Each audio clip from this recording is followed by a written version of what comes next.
여러분 안녕하십니까? 오늘 겨울 외투 꺼내 입으신 분들 많으셨죠? 서울을 비롯해 전국 곳곳의 아침 기온이 올가을 들어 처음으로 영하권을 기록했습니다. 한낮에도 초겨울 추위가 이어졌는데요. 내일은 오늘보다 더 춥다고 합니다. 변윤재 기자가 보도합니다. 오늘 낮 경의선 숲길공원. 맑은 가을 하늘이 무색하게 거리의 시민들은 온통 겨울옷 차림입니다. 두꺼운 외투를 꺼내 입고 두툼한 목도리도 둘렀습니다. 다른 날들은 조금 목도리 안 하거나 좀 경량 패딩만 입어도 그냥 참을 수 있겠다 이 정도였는데 진짜 오늘은 딱 일어나자마자부터 좀 찬 공기가 집에도 있고 해서 목도리를 안 하면은 안 되겠다.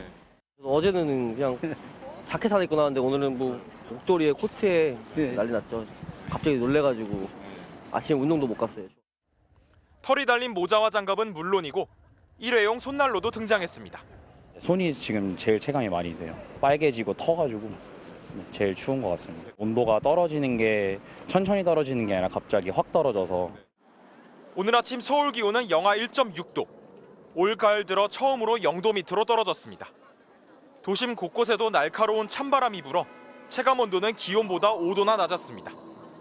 오늘 아침 인천과 대전도 영하권의 날씨를 기록했습니다. 한낮에도 서울이 6.7도, 전주가 5.9도로 예년 기온을 크게 밑돌았습니다. 우리나라는 찬 대륙 고기압의 영향을 받아 기온이 큰 폭으로 떨어지면서 전국 대부분 지역이 영하의 날씨를 보이고 있으며 바람도 강하게 불어서 체감 기온은 더욱 낮은 상황입니다. 내일은 오늘보다 더 춥겠습니다. 서울과 수원은 아침 기온이 영하 3도, 춘천은 영하 5도로 떨어지겠습니다.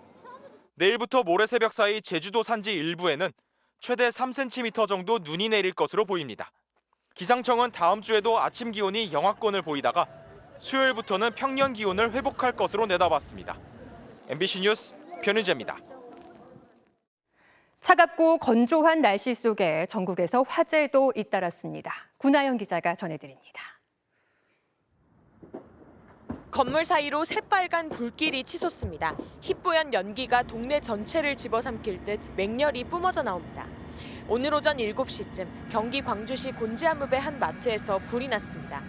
소방당국은 대원 75명과 장비 24대를 동원해 약 4시간 만에 불을 완전히 껐습니다. 마트는 영업을 하기 전이었고 다친 사람은 없었습니다. 소방당국은 마트 창고 가건물에서 불이 시작된 것으로 보고 화재 원인을 조사하고 있습니다. 이쪽에서 혹시 방지해야 될 것 같아요. 이쪽에서.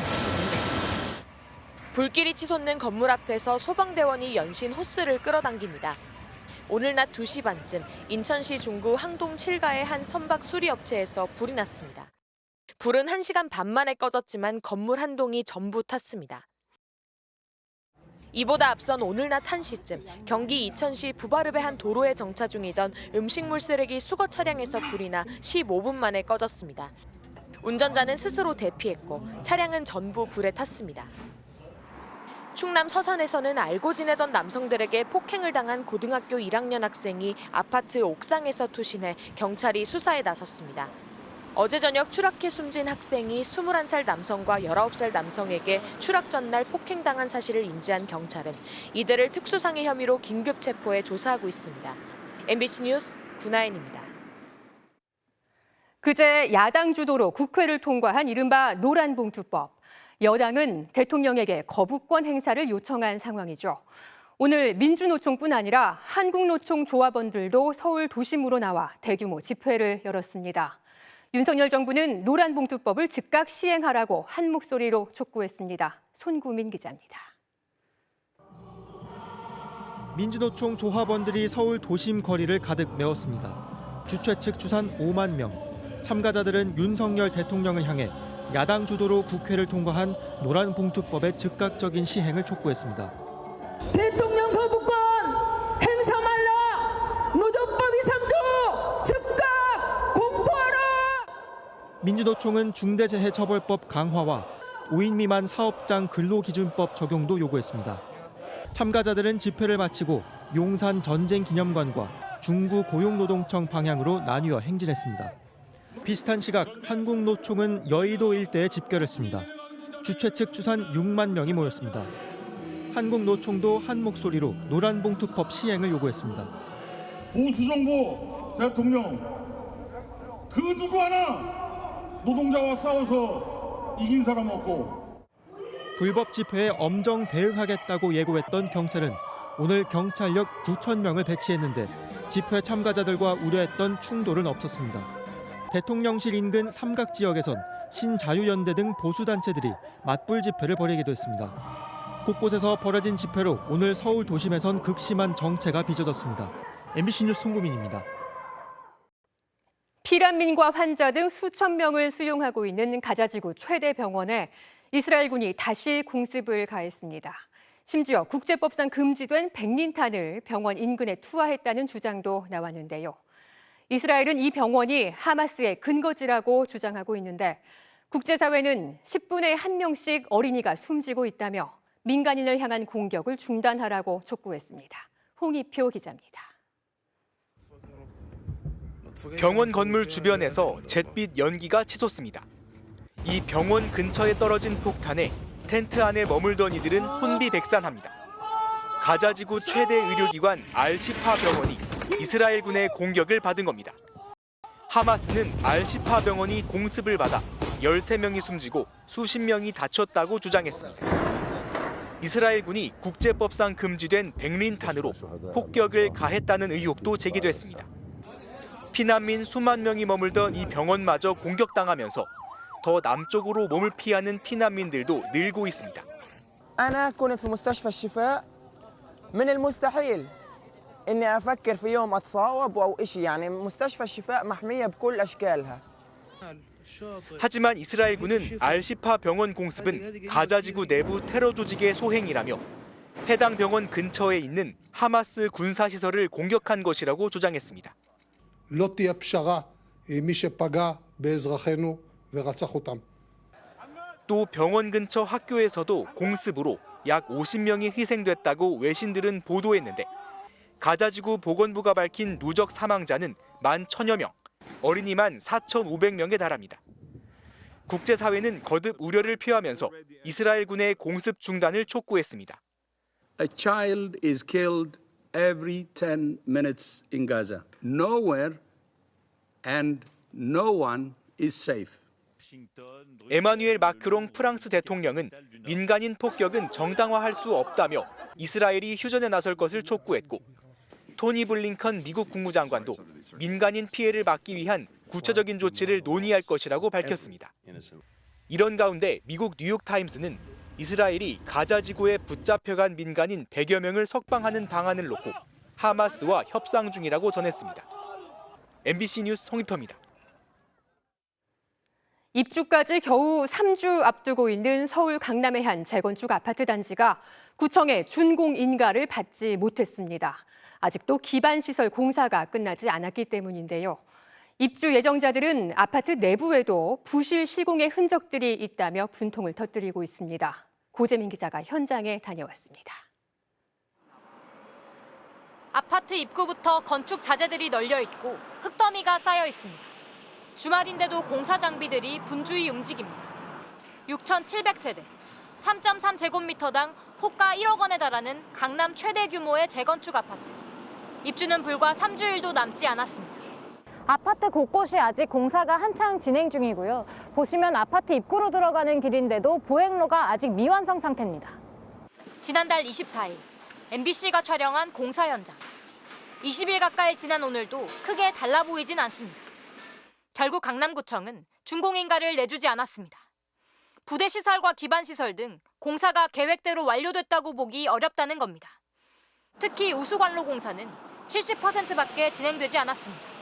승강기 안전필증, 허가기 이런 것들을 제출을 해야 되는데 지금 그게 안 돼 있고 우수관도 안 돼 있고 기반시설이 안 돼 있는 상황에서 외부뿐 아니라 아파트 내부도 상황은 좋지 않습니다. 2주일 전 사전 점검 당시 촬영된 사진들. 벽과 바닥 사이에 빈틈이 보이고 벽에 붙인 대리석은 틈이 벌어진 채 모서리가 부서져 있습니다. 아예 시공이 덜 된 부분도 많습니다. 원목 마루라고 하는데 노란 페인트를 칠한 것처럼 원목 무늬가 전혀 없는 그런 것이 깔려 있고 창호는 열고 닫는 것이 어려울 정도로 구청도 입주 지연이 예상되는 만큼 입주 예정자들에게 입주 예정일 연기 등을 사전 고지해달라고 요구한 상황. 입주가 될지 안 될지도 지금 불확실한 상황이라 저도 좀 늦춰야 되는 건지 전세를 지금 살고 있는 사람들도 지금 난리예요. 시공사와 조합 측은 예정대로 이달 안에 입주할 수 있도록 최선을 다하겠다는 입장인데 입주 예정자들은 제때 제대로 된 집에 입주할 수 있을지 불안감을 감추지 못하고 있습니다. MBC 뉴스 고재민입니다.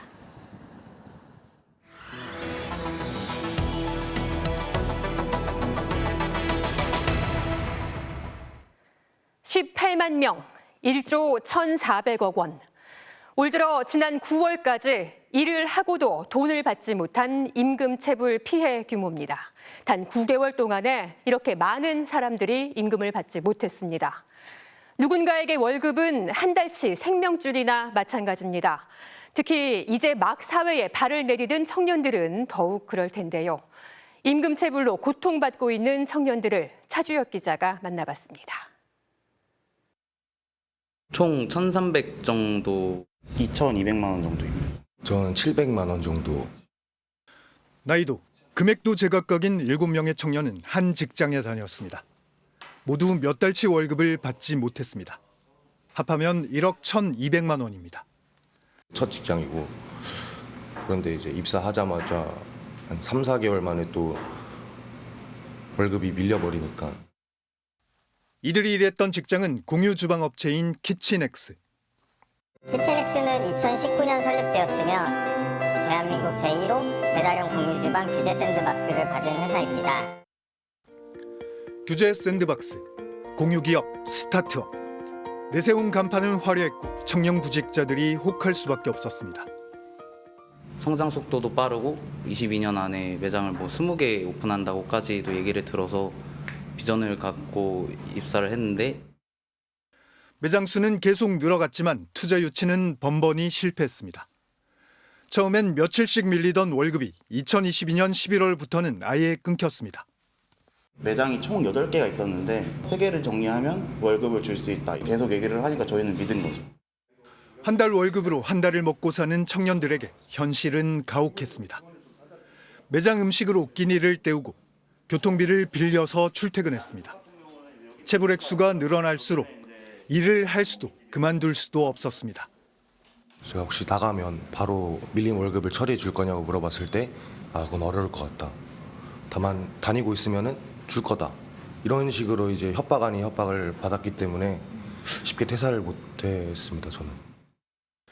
6개월치 월급이 밀린 2023년 5월 키친엑스 모든 매장은 문을 닫았습니다. 서울과 경기 지역 노동청에 진정을 접수한 임금체불 피해자만 30명. 취재진은 본점으로 등록된 경기도 부천의 한 사무실을 찾아가 봤습니다. 여기 6층에 혹시 키친엑스라는 업체 혹시 보신 적 있어요? 키친엑스는 처음 듣는데 이 건물에서 못 봤는데 6층은 특히 없고요. 이 업체는 보신 적이 없으세요? 없어요. 여기 아예 돌질 안 했다니까. 주소는 여기를 맞는 거잖아요. 자기 친구 같은데 이게? 자기 업체인데 이게? 임금체불이 시작된 지 1년이 지났고 사장은 휴대전화까지 없앤 채 잠적했습니다. 한 달 전부터는 아예 없는 번호라고 뜨더라고요. 아예 연락 조절로. 그래서 사실은 포기한 상태여서. 청년들이 고통을 겪는 동안 정부는 많은 약속을 했습니다. 임금체불은 노동의 가치를 본질적으로 훼손하는 반사회적인 범죄입니다. 특히 사회 초년생인 청년들의 임금이 체불되면 학자금 대출 상환이나 주거비 등의 직접적인 어려움을 겪고 자칫 신용불량으로도 이어질 수 있습니다. 약속은 아직 지켜지지 않았고 피해자들은 취업 대신 창업을 택했습니다. 또 이렇게 급여를 못 받는 일이 생길까, 얼마나 탄탄한 회사인가 그거부터 들여보게 되더라고요. 월급을 못 받을까 봐, 중대재해사고를 당할까 봐, 과로사에 내몰릴까 봐 청년들이 중소기업을 기피하는 데는 다 이유가 있습니다. 나라도 나몰라라 하고 중소기업 대표도 나몰라라 하는 이거에서 근로자만 피해받는 상황인데 당연히 저라도 안 갈 것 같아요. 아무도 보장해주지 않는데 임금에 대해서도 근로시간에서도 그렇고. 키친엑스에 대한 임금체불 진정 30건 가운데 송치된 사건은 3건. 조사가 진행 중인 사건은 현재 2건입니다. MBC 뉴스 차주혁입니다. 조 바이든 미국 대통령과 시진핑 중국 국가주석의 1대1 만남이 1년 만에 성사됐습니다. 오는 15일 미중 정상회담이 열리게 되는데요. 이에 앞서 양국의 경제수장이 먼저 만났는데 교역을 할 때 서로를 배제하고 분리하는 디커플링은 이제 멈추고 소통을 강화하기로 뜻을 모았습니다. 지금껏 견제와 제재를 이어온 양국의 관계가 앞으로 긴장 국면을 벗어날 수 있을지 관심이 모아지고 있습니다. 뉴욕에서 강나림 특파원입니다. 미중 정상회담 의제 조율을 위해 먼저 만난 양국의 경제수장. 제닛 옐런 미국 재무부 장관은 허리평 중국 국무원 부총리에게 미국은 중국과 경제가 분리되는 디커플링을 원하지 않는다고 강조했습니다. We do not seek to decouple our economy from China's. This would be damaging to both the U.S. and China and destabilizing for the world. 양측은 디커플링을 추구하지 않고 건강한 경제 관계를 목표로 직접 소통을 강화하기로 뜻을 모았습니다. 다만 옐런 장관은 중국의 핵심 광물 수출 규제를 지적하고 중국 기업이 러시아 방위 산업을 지원해선 안 된다고 강조했습니다. 허리펑 총리도 미국의 중국 기업 규제와 수출 통제에 대한 우려와 함께 대응을 촉구한 것으로 전해졌습니다. 我们北京会晤之后还不到4个月时间，我们再次见面，就共同关心的问题呢，再进行深入交谈。 조 바이든 미국 대통령과 시진핑 중국 국가주석의 정상회담은 오는 15일 미국 샌프란시스코 에이펙 회의에서 열립니다. 미국 고위 당국자는 이번 정상회담에서 이스라엘 하마스 전쟁과 북한과 러시아의 관계, 대만 해협과 남중국해 문제 등 대부분의 갈등 현안이 다뤄질 거라고 밝혔습니다. 특히 미국은 올해 초 정찰 풍선 사태로 단절됐던 중국과의 군사 대화 복원에 주력할 것으로 보입니다. 미군 최고위직인 찰스 브라운 합참의장은 세계에서 가장 강력한 두 군대 간의 군사소통을 재개하는 것이 바이든 행정부의 목표라면서 중국 연합참모부 참모장에게 군사대화 재개를 바란다는 서한을 보냈다고 밝혔습니다. 1년 만에 다시 성사된 미중 정상회담에서 양측의 관계에 새로운 국면을 가져올 구체적 합의가 나올지 국제사회 관심이 쏠리고 있습니다. 뉴욕에서 MBC 뉴스 강나림입니다. 이렇게 디커플링을 하지 않기로 합의한 미중 경제수장의 회담 결과에 대해 중국은 건설적이었다고 평가했습니다. 미중 관계에 훈풍이 불 거라는 조심스러운 전망이 나오고 있지만 각종 현안에 대한 입장차를 얼마나 좁히느냐가 관건이 될 것으로 보입니다. 베이징에서 이문현 특파원입니다. 중국도 허리펑 부총리와 제닛 옐런 재무장관이 경제적 디커플링 배제에 합의했다며 양국 기업에게 공평한 경쟁의 장을 제공하기로 했다고 밝혔습니다. 이 합의는 허리펑 부총리의 방미 기간 중 10시간 이상 이어진 옐런 장관과의 회담을 통해 나왔는데 이를 두고 중국 재정부는 두 경제수장의 회담이 솔직하고 건설적이었다고 평가했습니다. 그러면서 이번 회담의 목적이 양국 정상의 공감대를 관철하고 샌프란시스코 회담을 위한 경제 성과를 마련하는 데 있다고 설명했습니다. 어제 오후까지만 해도 다음 주 미중 정상회담 관련 질문에 즉답을 피했던 중국 외교부. 关于你提到的这个问题呢，我们前2天已经做过回答，你可以查阅。 그런데 어젯밤 시진핑 중국 국가주석이 다음 주 샌프란시스코에서 에이펙 정상회의에 참석해 조 바이든 미국 대통령과 정상회담을 한다고 공식 발표했습니다. 그러면서 양국 정상이 미중 관계와 세계 평화 발전에 대해 깊이 소통할 것이라고 설명했습니다. 중국 관영 매체들도 이번 정상회담이 양국 관계를 올바른 방향으로 이끄는 데 매우 중요하다며 중국은 협력에 나설 것이라는 입장을 분명히 했다고 보도했습니다. 다만 정상회담에서 대만 문제와 남중국해 등 민감한 사안이 논의될 가능성이 높고 중국은 입장을 굽히지 않을 것이라고 전했습니다. 미중 정상회담이 공식화된 어제 이곳 베이징에선 미중 간 해빙의 상징으로 꼽히는 미국 필라델피아 필하모닉 오케스트라의 중국 50주년 공연이 열렸습니다. 풍성 갈등을 계기로 멀어졌던 양국이 반전 분위기를 조성하는 데는 성공했지만 앞으로 구체적인 조율을 얼마나 이끌어내느냐에 따라 미중 정상회담의 성패가 결정될 것으로 보입니다. 베이징에서 MBC 뉴스 이문현입니다. 천연 기념물이자 멸종위기 야생동물인 겨울 진객 흑두루미가 올해도 순천만을 다시 찾았습니다. 이번 겨울에는 흑두루미 5,000마리 정도가 순천만에서 지낼 것으로 보이는데요. 김주희 기자가 취재했습니다. 겨울철 새들의 낙원 순천만입니다. 이곳에 지난달 28일 흑두루미 360여 마리가 올가을 들어 처음으로 관찰됐습니다. 흑두루미들은 무리를 지어 순천만이 내어준 갯벌 위에서 긴 여정에 지친 몸을 쉬고 있습니다. 특히 올해는 국내 최초로 위치 추적기를 부착한 채 북상했던 흑두루미도 함께 도래했습니다. 지난 봄 순천만을 떠나 러시아에서 번식한 뒤 다시 순천만으로 돌아오는 6,000km의 긴 여정을 무사히 마친 겁니다. 최종 번식지인 러시아 추미칸 습지대에 4월 27일 날 도착을 했습니다. 그곳에서 번식을 120일 정도 마치고 다시 8월 27일 날 출발해서 순천으로 다시 내려왔는데 63일이 소요가 됐습니다. 지난 겨울 순천만의 월동 흑두루미는 일본 이즈미시에 확산한 AI의 영향으로 최대 9,800여 마리에 이르렀던 것으로 집계되고 있습니다.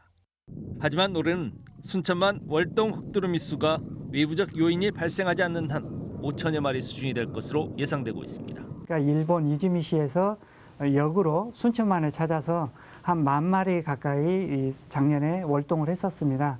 그래서 올해는 아마 한 5천여 마리가 순천만에서 서식하지 않을까라고. 순천시도 순천만을 찾는 흑두루미들의 안정적인 월동을 위해 바빠졌습니다. 흑두루미 희망농업단지 62헥타르에 대한 가을 거지를 모두 마친 데 이어 차량 불빛을 차단하는 갈대 울타리 설치도 모두 마쳤습니다. 이제는 AI 차단을 위해 주기적으로 방역 활동을 전개하고 철새들의 움직임을 세심하게 모니터링하면서 철새들의 지킴이 역할에 분주한 모습입니다. 지난 1999년 흑두루미 80여 개체가 처음 발견된 이후 20여 년 만에 국내 최대 흑두루미 월동지가 된 순천만. 순천만에 올해도 겨울 진객 흑두루미들의 안정적인 월동 환경을 조성하기 위한 민간의 움직임이 더욱 속도를 내고 있습니다. MBC 뉴스 김주희입니다. 6시간 18분. 우리나라 사람들의 하루 평균 수면 시간입니다. 조사 대상 35개국 가운데 34위입니다. 대표적인 잠 부족 국가인 셈인데요.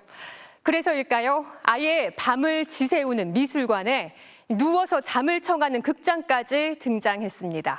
주말에 만나는 문화인톡 임소정 기자입니다. 금요일 밤 10시. 천정을 수놓는 오색 조명, 빠른 비트 음악에 사람들이 하나둘 몸을 맡깁니다. 마치 클럽 같은 이곳은 평소엔 늘 고요만이 감도는 곳, 미술관입니다. 평일 저녁 6시면 문을 닫지만 이날 하루만큼은 이때부터 다시 시작입니다. 잘 못 왔던 것 같아요. 왜냐면 미술관이 늦게까지 하는 날은 별로 없으니까 이제 퇴근하면 시간이 잘 안 맞아서. 이어지는 다도와 영화 감상. 눈이 감길 때쯤 다시 신앙송으로 잠을 밀어내봅니다. 어차피 잠들지 못하는 밤이라면 예술로 그 자리를 채워보자는 건데요. 오늘 아침에도 일을 하고 그래가지고 잠을 셀 수 있을까 생각을 하기는 하는데 생각보다 조금 기대가 많이 돼가지고. 그렇게 다음 날 오전 6시 미술관에서 뜬 눈으로 밤을 지새웠습니다. 이불과 베개를 들고 자리를 잡는 사람들. 편한 자세로 바닥에 눕습니다. 30분이 지나고 어디선가 등장한 무용수들이 천천히 움직입니다. 무대도 객석도 따로 존재하지 않는 이곳은 극장입니다. 3시간의 공연 동안 극장을 채우는 건 잔잔한 앰비언트 음악과 최소한의 빛, 그리고 숨소리뿐. 깨어있는 게 익숙했던 사람들은 너나 없이 잠에 빠져듭니다. 들어오기 전에는 이것저것 복잡한 생각이 많았는데 진짜 푹 잘 수 있어서 좀 놀랐던 것 같고. 사회적인 분위기에서 되게 경직돼 있다는 인상을 많이 받았어요. 그래서 그런 부분들을 풀어낼 수 있는 어떤 장소로서 극장을 좀 사용하고 싶었고. 쉬이 잠들지 못하는 사람들. 어떤 이는 예술과 함께 잠을 쫓고 어떤 이는 예술 속에서 잠을 청하며 특별한 하루를 보냈습니다. MBC 뉴스 임소정입니다. 전 펜싱 국가대표 남현희 씨 측이 전청조 씨와의 사기 공범 의혹을 거듭 부인했습니다. 남 씨의 변호인은 오늘 기자들에게 문자를 보내 전 씨는 피해자를 속여 거액의 투자금을 받은 뒤 남현희 감독을 계속 속이기 위해 그 돈을 벤틀리 차량 구입에 사용하고 주택담보대출을 갚으라며 송금도 해줬다면서 당시 남 감독은 돈의 출처를 전혀 알 수 없었다고 주장했습니다. 현재까지 경찰이 파악한 전청조 씨의 사기 피해자는 23명으로 피해 규모는 28억 원입니다. 피해자 중 한 명은 남현희 씨를 전 씨와 공모한 혐의로 고소했는데 남 씨는 이런 혐의를 모두 부인하면서 선물 받은 벤틀리 차량 등을 경찰에 제출한 바 있습니다. 국내 소 럼피스킨 확진 사례가 91건으로 늘었습니다. 럼피스킨 중앙사고수습본부에 따르면 지난달 20일부터 어제까지 88건이 확인된 데 이어 오늘 충북 충주, 충남 예산, 전북 고창에서 각 한 건씩 3건이 추가됐습니다. 중수본은 어제까지 전국 소 사육 농장을 대상으로 백신 접종을 마쳤고 현재 검사를 진행 중인 추가 의심 신고 사례는 없다고 밝혔습니다. 럼피스킨은 모기와 침파리 등 흡혈 곤충에 의해 감염되는 바이러스성 질병으로 감염된 소에서 고열과 피부 결절 등의 증상이 나타납니다.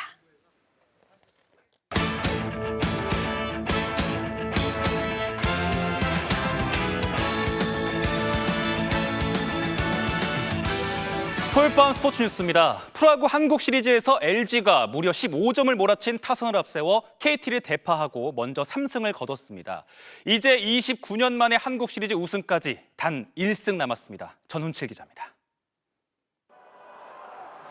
역전에 재역전을 거듭하고 마지막까지 숨막히는 승부 끝에 3경기 연속 한 점 차로 마무리된 역대급 한국 시리즈.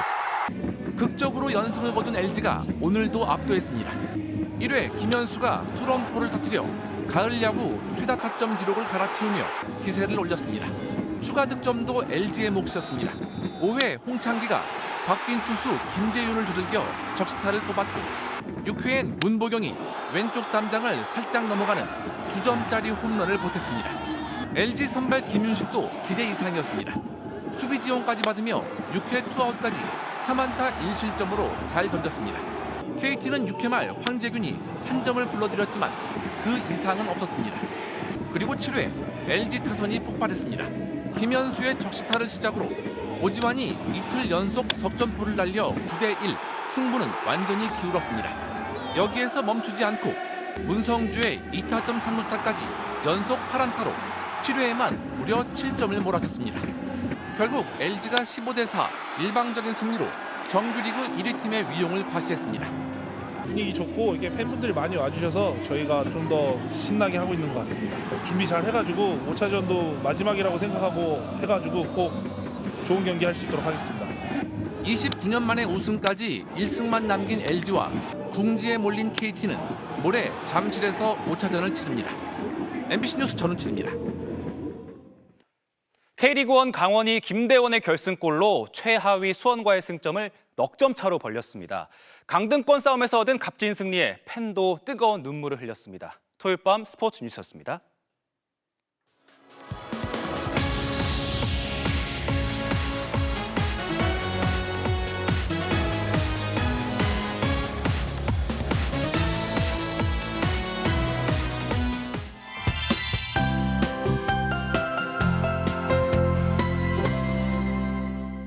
주말 초겨울 마냥 차디찬 바람에 몸이 절로 움츠러들었죠. 오늘 아침 서울 기온이 올가을 첫 영하권인 영하 1.9도를 기록했는데요.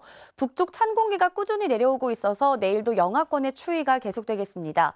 철원이 영하 7도 등 지도에서 짙은 색인 중북부 내륙 지방은 영하 5도를 밑돌겠고요. 서울도 다시 영하 2도 선까지 뚝 떨어지겠습니다. 낮 동안에도 찬바람이 불며 추우니까 따뜻한 복장 잘해주셔야겠습니다.